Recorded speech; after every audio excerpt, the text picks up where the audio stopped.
드리고요. 우리에게 주신 하나님의 말씀은 마태복음 5장입니다. 마태복음 5장 5절 우리 한 절 말씀 같이 마태복음 5장 5절 한 절 말씀 우리 같이 봅니다. 시작. 온유한 자는 복이 있나니 그들이 땅을 기업으로 받을 것이며. 아멘. 우리 같이 기도합니다. 사랑의 하나님 아버지, 이렇게 주일 아침 첫 시간 한 주간을 시작하며 또 한 달을 마무리하는 이런 주일 우리의 허락해 주신 것을 감사드립니다. 우리의 인생에 있어서 성령께서 오셔서 하나님 앞에 예배드리는 것이야말로 가장 아름다운 줄 알고 하나님 앞에 예배로 한 시간 시작하게 하시는, 한 주간 시작하게 하시는 것이 얼마나 고맙고 감사한지요. 주님, 이 시간 성령께서 친히 우리와 함께 하여 주셔서 진리의 말씀을 깨달아 알고 그리고 또한 이 말씀 따라서 순종함으로 우리 안에 주님이 주시는 열매로 가득하도록 은총 주실 것을 간절히 바라옵고, 오 주님, 이 시간 부족한 종을 붙잡아 주실 것을 원합니다. 연약하고 부족하오니 우리 하나님께서 붙드시고 성령으로 충만하게 하시고 또한 성령에 의지하여 하나님이 주시는 말씀을 가감없이 온전히 대응할 수 있도록 은총을 더하여 주시옵소서. 한 시간 주님 앞에 의탁합니다. 주님 말씀을 들을 때 깨달아 알고 또한 그 말씀 듣는 기쁨을 우리 모두에게 주실 것을 바라오며 피차게 은혜 받는 복된 시간 되게 도와주시옵소서. 한 시간 주님 앞에 의탁하옵고 예수님의 이름으로 기도드리옵나이다. 아멘. 우리는 지금 예수님의 그 팔복을 생각을 하고 있는데요. 예수님께서 제자들에게 말씀하신 8개의 행복, 이것은 8개이면서 동시에 또한 하나이지요. 이것은 나면서부터 가지고 태어난 사람은 이 세상에 아무도 없어요. 예수 그리스도께서 우리 마음에 오셔서 우리가 복음을 듣고 예수 그리스도를 나의 구주와 주님으로 영접하면 그때 우리에게 나타나는 아주 독특한 성품이 이 팔복이에요. 그리고 이게 이제 8개인데 앞에 4개는 하나님과의 관계에서 나오는 것이고 또 뒤에 4개는 인간관계에서 나타나는 성품이에요. 오늘 우리가 생각할 것은 팔복 중에서 3번째 하나님 앞에서의 성품인데, 3번째 온유한 자는 복이 있나니 그들이 땅을 기업으로 받을 것이며. 여러분, 산상수훈 설교를 듣는 동안 이 산상수훈의 말씀을 다 암송했으면 좋겠는데 우리 한번 5장 1절에서 5절까지 같이 한번 암송해 볼까요? 예수께서 무리를 보시고 산에 올라가 앉으시니 누가 나왔어요? 제자들이 나온지라. 제자들이 나오자 예수님께서 어떻게 하셨어요? 입을 열어 이르시되, 가르쳐 이르시되, 첫 번째, 심령이 가난한 자는 복이 있나니 저희가 천국이 그들의 것이며, 애통하는 자는 복이 있나니 그들이 위로를 받을 것이며, 그리고 오늘 온유하게 땅을 기업으로 받을 것이며. 우리 주님이 말씀하신 팔복은 우리가 복음을 듣고 예수 그리스도를 구주와 주님으로 영접할 때 성령께서 우리 안에 오시는데요. 그 성령께서 죄가 세상에 들어와서 하나님과의 관계를, 그 아름다운 관계를 다 깨뜨리고 사람들과의 관계를 다 망가뜨리고, 그래서 서로 미워하고 시기하고 질투하고 죽는 줄 모르고 경쟁하도록 하고, 자연과의 관계를 이 죄가 들어와 가지고는 다 깨뜨려 놓는 이 결과를 보면서 애통하는 그 사람이 하나님 앞에서 온유한 사람이. 여러분, 우리 안에는 죄의 속성이 다 있어요. 그래서 야생마처럼 난폭해지기가 쉬운 사람들이잖아요. 근데 성령께서 우리의 마음에 오셔서 야생마 같은 우리의 본성에 재갈을 먹이고 고삐를 끼워서 그 고삐를 잡고 주인의 뜻을 따라 가도록 통제하고 다스리는 것을 가리켜서 온유함이라고 말하는 거예요. 그래서 이 온유함은 우리 안에 계신 성령께서 만들어내시는 열매란 말이에요. 그럼 우리가 온유한 사람인지 아닌지 어떻게 알 수 있어요? 하나님 앞에서 내가 어떻게 처신하는가 하는 것을 생각해 보면 금방 알 수가 있어요. 여러분, 구약 성경에 보면 욥이라는 사람이 나오는데 이 욥은 동방의 의인으로서 큰 부자, 그야말로 부러울 것이 없는 그런 삶을 사는 사람이었는데 어느 날 하루 아침에 그 엄청난 재산이 다 없어져 버립니다. 10명의 자녀들까지 다 잃어버립니다. 그리고 그 아내는 하나님을 저주하고 죽으라고 악담을 했어요. 그 몸에는 피부병이 걸려가지고 기와장으로 벅벅 피가 나도록 긁어야 하는. 근데 그런 상황 속에서 욥이 하나님 앞에 어떻게 하느냐? 옷을 찢고 머리를 밀고 땅에 엎드려서 내가 모태에서 알몸으로 나와 싸운즉 또한 알몸으로 그리로 돌아가올지라. 주시는 이도 여호와시요 거두시는 이도 여호와시오니 여호와의 이름이 찬송을 받으실지어다. 오히려 하나님께 경배를 드리는 거예요. 여러분, 얼마든지 하나님 앞에 따지고 항의하고 그렇게 하고 싶지 않았겠어요?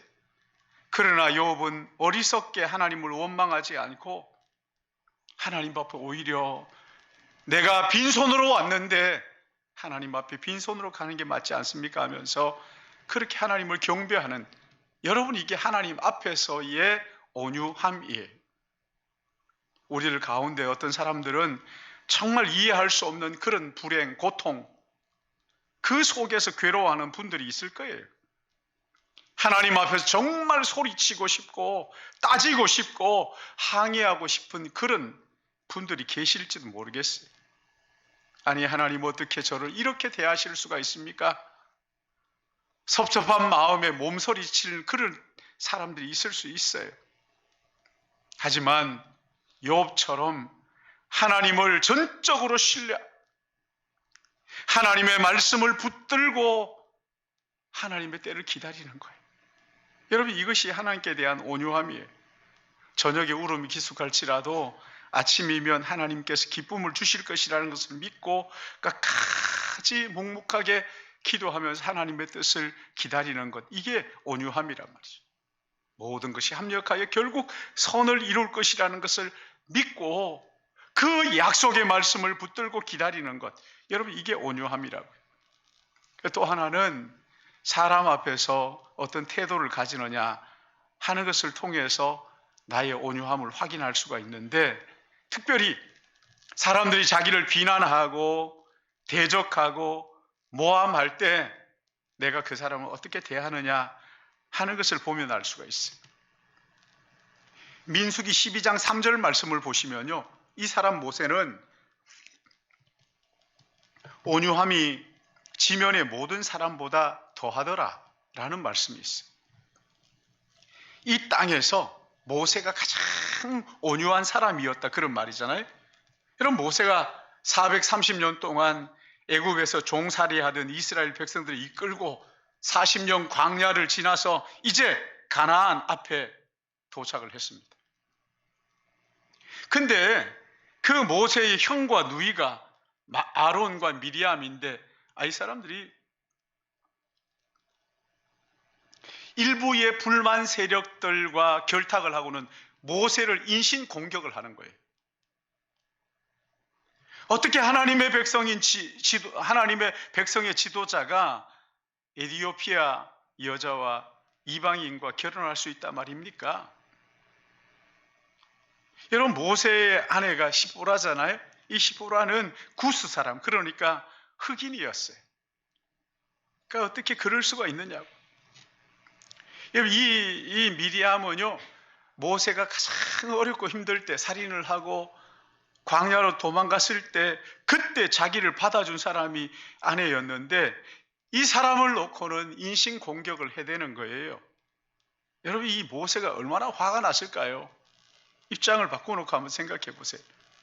아니, 다른 사람도 아니고 자기를 정말 이해하고 받아줘야 할 형제가 이렇게 모세를 비방을 하는 거죠.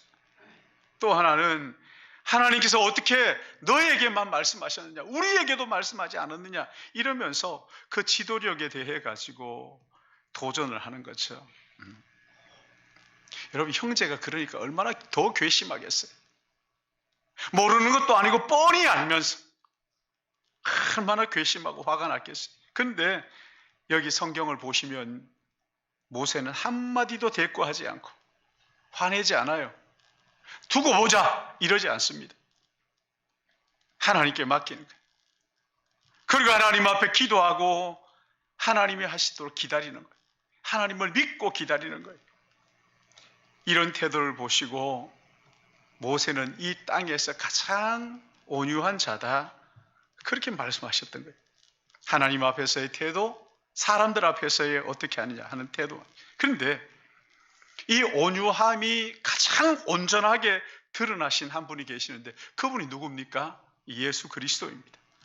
마태복음 12장 20절 말씀을 보시면 주님은 상한 갈대를 꺾지 않으시고 꺼져가는 심지를 끄지 아니하시는, 심판하여 이길 때까지 하니라. 얼마든지 상한 갈대 그까지 끝 하나를 못 꺾겠어요? 가만히 둬도 꺼질 것 같은 그 등불 하나야 뭐 그 우습지 않겠어요? 후 불면 꺼지는 거예요. 그런데 하나님의 심판의 날까지 가만히 기다리고 계신다는 거예요. 주님은 한 번도 자신의 유익을 위해서 화낸 일이 없어요. 그러나 이 종교 지도자들이요, 얼마나 예수님을 향해서 조롱하고 비웃었는지, 나사렛 촌놈이라고. 그 나사렛에서 무슨 선한 것이 나겠느냐. 그렇게 조롱을 해도 우리 주님은 화내지 않으셨어요. 그러나 백성들의 유익을 위해서 화를 내셨는데, 예루살렘 성전에 사람들이 그 답답한 마음을 가지고 하나님 앞에 기도하기 위해서 갔는데, 그 장사치들 때문에 기도할 수가 없는 거예요. 불같이 화를 내시면서 회초리를 들고 채찍을 들고 장사치를 내쫓았어요. 하나님을 두려워하지 않고 사람을 멸망으로 끌고 가는 이 불의와 죄악을 보시고서는 독사의 새끼들아, 그러면서 불같이 화를 내셨잖아요. 여러분, 성경이 말하는 온유함이 뭡니까? 하나님을 신뢰하고 묵묵히 기다리고, 그러나 불의를 보고는 분노가 치밀어서 화를 내는 거죠. 분노하는 거예요. 그러니까 온유함은 무조건 화내지 않는 것이다, 그렇게 말하지 않죠. 그렇죠? 불의를 보고는 불같은 화를 내는 거예요. 자기의 유익을 위해서 입을 다물지만 다른 사람의 유익을 위해서는 불같이 화를 낼 줄 아는 거예요. 도무지 이해할 수 없는 삶의 자리에서 하나님의 뜻을 믿고 묵묵히 기도의 자리를 지키면서 욥처럼 그렇게 하나님을 기다리기도 하지만, 또 더러는 불의를 보고는 단호하게 담대하게 말할 줄 아는, 사람들이 예수님을 향해서 조롱하고 비웃어도 하나님의 뜻을 헤아리는 마음으로 묵묵히 그렇게 끝까지 참고 기다리고 인내하는 거예요. 그러나 불의와 불법이 횡행하는 이 현실을 바라보면서는 우리도 주님처럼 그렇게 불법을 행하는 자들아 내게서 떠나가라, 이렇게, 그러니까 온유함이란 뭡니까? 무기력한 게 아니에요. 무능한 것을 말하는 것이 아닙니다. 우유부단한 것을 말하는 게 아니에요. 야생마 같은 우리 안에 그 본성을 성령께서 제가를 물려서 고삐를 잡고 하나님의 뜻을 따르도록 통제하고 다스리는 이것을 가리켜서 온유함이라고 말하는. 그러니까 이 온유함은 우리가 만들어낼 수 있는 것이 아니라 내 안에 하나님이 계신, 내 안에 성령님께서 계셔서 빚어 나오는 성품이 이 온유함이라는 거예요. 보세요. 한때 세상을 주름 잡았던 영웅 호글들 다 어디 있어요? 온 세상을 힘으로 통치하겠다고 나섰던 사람들 지금 어디 있느냐고요. 나폴레옹이 어디 있고 히틀러가 어디 있어요? 니체라는 사람은 그렇게 얘기했어요. 신은 죽었다. 그렇게 큰 소리를 치면서 온유한 자가 땅을 유업으로 받을 것이라는 말씀은 약자의 덕이고 노예의 덕이지 절대 강한 자의 덕이 아니라고. 그렇게 비웃고 조롱했습니다. 온유한 사람은 세상을 제대로 살지 못한다고 그러면서 초인의 힘, 슈퍼맨 정신을 가지라고 그렇게 큰 소리를 쳤잖아요. 그래서 여러분 슈퍼맨 정신을 가지고 나온 사람이 누구? 히틀러의 히틀러. 이 사람 때문에 온 인류가 큰 불행을 당하잖아요. 유대인들은 헤아릴 수 없는 사람들이 그 사람의 손에서 죽었어요. 그런데도 여러분 이 유대인들이 기대하는 메시아가 어떤 메시아입니까? 오셔서 모든 전쟁에서 이스라엘을 승리로 이끌어간 이 강력한 왕, 이걸 기다리는. 여러분 강력한 힘일수록 온유함이 반드시 필요한 거예요. 좋은 차일수록 브레이크가 반드시 필요한 것처럼 이 강력한 힘일수록 반드시 이 온유함이 거기에 장착이 되어 있어야 하는 거예요. 강력한 힘에 온유함이 빠져버리면 온 인류가 말할 수 없는 고통을 겪게 된다는 거예요. 여러분 우리 주님은 어떤 모습으로 이 땅에 오셨는지 한번 생각해 보세요. 강력한 슈퍼맨 그렇게 오신 게 아니잖아요. 갓난 아기의 모습으로 말구유에 오셨어요.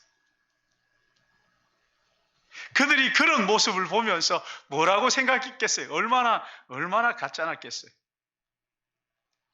종교 지도자들로부터 온갖 모욕과 조롱을 다 당하셨고 마지막에는 십자가에 못 박혀 죽었잖아요. 베드로전서 2장 23절 말씀 이렇게 말씀하십니다. 욕을 당하시되 맞대어 욕하지 아니하시고 고난을 당하시되 위협하지 아니하시고 오직 공의로 판단하신 이에게 부탁하시며 친히 나무에 달려 그 몸으로 우리 죄를 담당하셨으니 이는 우리로 죄에 대하여는 죽고 의에 대하여는 살게 하려 하십니다. 마치 힘이 없는 것처럼 마치 능력이 없는 것처럼 그렇게 조롱과 모욕을 당하시나 맞대어 욕하지 않으셨어요. 그 주님을 아무도 눈여겨보지 않았습니다. 그러나 하나님은 그를 지극히 높여 모든 이름 위에 뛰어난 이름을 주시고 모든 무릎을 그 예수의 이름 앞에 꿇게 하시고 모든 입으로 그 예수님을 주님이라고 시인하도록 그렇게 하셨죠. 여러분 온유함을 비웃었던 히틀러나 니체는 다 떠나갔어요. 다 떠나갔어요. 그들은 인류 역사에 아마 악한 자로 그렇게 기억이 될 거예요. 그러나 온유한 자는 복이 있다고 하신 예수님은 영원한 승리자가 되셔가지고 모든 그리스도인들로부터 찬양과 경배를 받고 계시는 거죠. 여러분 누구의 말이 진리입니까? 온유하신 주님의 말씀이 세월이 흘러도 영원히 변하지 않는 진리인 것을 깨닫기를 바랍니다. 여러분 요즘 우리 사회 가만히 한번 보세요. 양극화가 이렇게 심화됐던 때가 또 있는가 싶죠. 사람들이 얼마나 분노가 차 있는지 서로 독한 말로 상대방의 감정을 상하게 하고 사람들과의 관계가 얼마나 살벌한지 그냥 아무렇지도 않게 받아 넘길 수 있는 그런 말을 끝까지 꼬투리를 잡고 물고 늘어지고 그런 우리 가운데 온유하신 예수 그리스도 그분이 들어오셔서 성령께서 우리의 감정을 다스리도록 전적으로 내어드릴 때 성령이 우리의 감정을 다스리시고 통제해 주셔서 온유함을 만들어내시는 거예요. 전적으로 맡길 때 우리 안에 온유함을 빚어주시는 것이죠. 악이 고개를 들지를 못하도록 성령께서 우리의 인생의 고삐를 딱 붙드시고 다스리시고 통제하시고 여러분 이 성령께 순종하지 않으면 우리의 온유함은 온데간데 없고 자기 감정과 분노가 막 우리 속에서 들끓는 거예요. 그렇게 되면 우리 안에 평안이 깨지고 자기 주장들로 가득하게 되는 거죠. 우리 안에 성령이 계시지 않으면 우리의 이 감정은요 브레이크가 망가진 자동차처럼 걷잡을 수 없는 시한폭탄 같은 그렇게 되는 거란 말이죠. 내 안에 성령이 계시지 않으면 겉은 멀쩡할지 모르겠어요. 그러나 그 속은 예외가 없어요. 며칠 전에 저희 아이와 함께 어느 식당을 갔어요. 식사를 하는데 그 집 음식이 참 맛있어요. 어제도 가서 우리 가서 식사를 했는데 제가 그 주방장에게 좀 한가하고 그래가지고 주방장이 얘기를 했어요. 이 집 음식이 참 맛있어요. 그러니까 이분이 나와서 저를 쳐다보면서 이런저런 얘기를 하더라고요. 그래서 제가 그랬죠. 우리 주방장님 음식을 우리 가족들도 다 좋아해요. 수시로 와서 먹는데 전부 다 맛있다고 그렇게 하는데 저도 참 먹어보니까 참 맛있어요. 그렇게 하고 음식을 시켜서 먹고 있는데 작은 접시를 하나 가지고 오더라고요. 그래서 그게 뭔가 봤더니 막 거기에 뭐가 담겨져 있는데 저한테 주시면서 이렇게 얘기하는 거예요. 한번 드셔보시라고. 이거는 노르웨이에서 연어인데 이 연어는 노르웨이에서 가지고 오는데 오늘 아침에 내가 가지고 와가지고 지금 장만한 거라고 그러면서 그 몇 점을 주시는 거예요. 얼마나 맛있던지 저희 아이하고 그랬어요. 정말 맛있다고. 야, 참 맛있다. 밥을 배부르게 먹고도 그 회가 얼마나 맛있는지 여러분 보십시오. 온유하게 대할 때, 온유한 사람이 온유하게 대할 때 거칠어도 그 심령의 온유함으로 우리에게 대하는 거라 말이죠.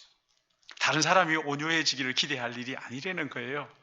내가 온유하면 상대가 온유하게 대하는구나. 내가 온유하면 상대가 온유하게 대하는구나. 여러분 보세요. 온유한 마음으로 칭찬하니까 연어회를 먹게 되는 거거든요. 남편이 온유하면 아내가 온유하게 대하는 거죠. 부부가 온유하면 가정이 행복해지는 거예요. 온유한 사람은 가족과 이웃에게 함부로 하지 않습니다. 그렇죠? 온유한 아내는 남편의 화를 돋구거나 충동질하지 않는 거예요.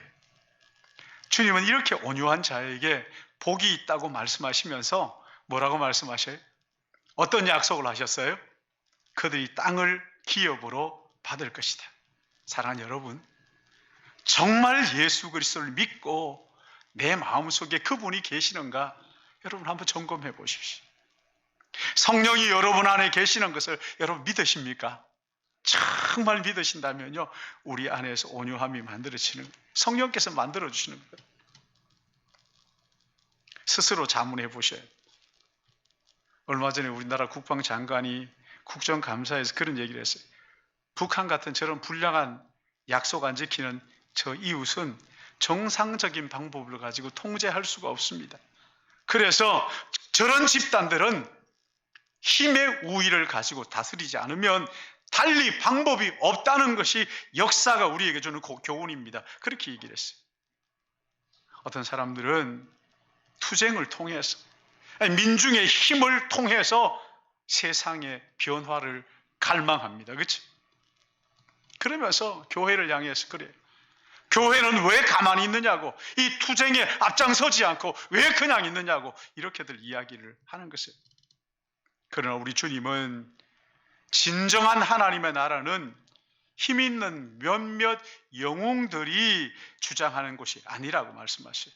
온유한 나라, 지배하는 것이 아니라, 군림하는 것이 아니라 섬기는 나라라고 말씀을 하셨어요. 우리 예수님은 얼마든지 하늘의 천군 천사를 동원해서 세상을 뒤집어 엎을 수 있지만, 그러나 묵묵히 저주의 십자가를 지셨잖아요. 여러분, 이것이 온유함이에요. 얼마든지 내 힘으로 내 능력 가지고 뒤집어 엎을 것 같지만, 그러나 분노를 쏟아내지 아니하시고 끝까지 참고 기다리고, 아버지가 둘째 아들이 집 나갔을 때 아버지가 사람들을 풀어가지고 붙잡아 올 수도 있지 않겠어요? 그러나 그 아들이 스스로 돌이키고 돌아올 때까지 대문을 활짝 열어놓고 잠을 못 주무시면서 기다리고 계시는 거예요. 아들이 돌아올 때까지 묵묵히 기다리고 계시는 거예요. 우리에게 얼마든지 능력이 있지만 그렇게 하지 않으시고, 우리에게 분노를 쏟아내지 않으시고 끝까지 참고 기다리고 이해하고 용서하고, 여러분, 이게 성경이 말하는 온유함이란 말이에요.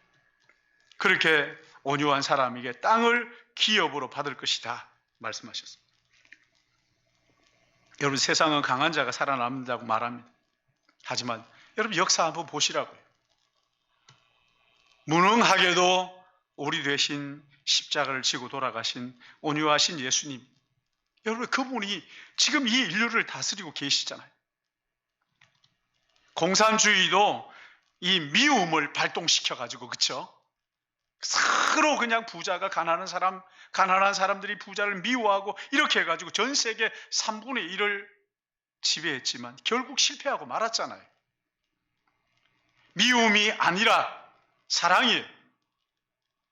거친 통치가 아니라, 지배가 아니라 온유함이에요.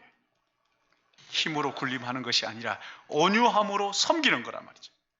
그렇게 온유한 자에게 하나님께 속한 영원한 기업, 새 하늘과 새 땅을 주시겠다고 약속하셨어요. 우리 주님 다시 오시는 그날, 이 모든 세계가 체질 풀리듯 불에 타듯 그렇게 다 풀리게 되고, 그러나 새 하늘과 새 땅, 온유한 자에게 기업으로 주실 것을 여러분 믿으시기 바랍니다. 여기 기업을 주신다 하는 것은요, 속여서 빼앗거나 내가 힘으로 어떻게 쟁취한다 그런 것이 아닙니다. 그리스도인이 이 땅에 온유하면 마치 손해보는 것처럼 보이고 그렇게 하지만, 그러나 여러분, 온유한 남편, 온유한 아내라는 땅을 얻게 되는 거예요. 온유한 아내, 온유한 남편이라는 땅을 얻게 되는 거예요. 온유한 부모, 자녀라는 땅을 기업으로 얻게 되는 거예요. 가정이 온유하면 행복이라는 땅을 얻게 되는 거거든요. 여러분, 비난하고 헐뜯고 하는 이웃이 있습니까? 온유함으로 대해보세요. 한 번, 두 번 온유하게 대하니까 안 되겠더라 이렇게 하지 마시고 끝까지 한번 온유함으로 대해보세요.